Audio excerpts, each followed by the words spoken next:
Paul Martin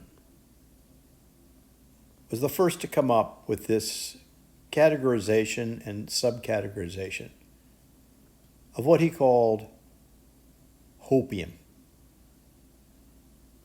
And he defines hopium as the hope that people have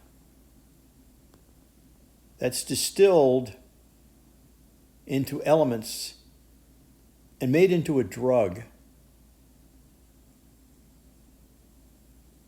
to which they become addicted.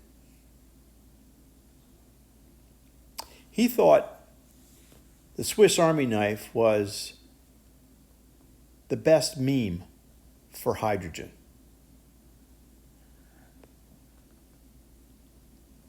And he came up with a series of high-level categories: chemicals and processes, power system, heat, land transport, aviation, and shipping. And into these he grouped a lot of different uses where hydrogen is already being used or proposed to being used. And the reason why he thought that the Swiss Army knife was such a perfect meme is because he wouldn't use a Swiss Army knife if he was going to do a lot of screw driving, because it would hurt his hand trying to turn that thing. It doesn't have a ratchet on it or anything like that, so it doesn't work as well as a ratchet screwdriver. But if you've got nothing else, Swiss Army knife's a good thing to have. So we're going to talk about a couple.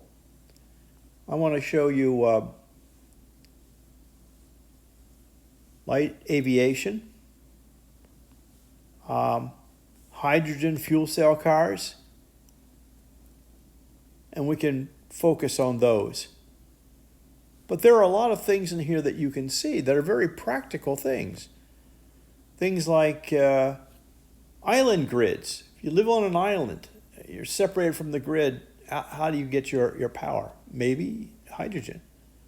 Coastal and river vessels, remote trains, all of these things. So Paul Martin gathered, isolated all of these elements, and it turned out to be a pretty good set of things.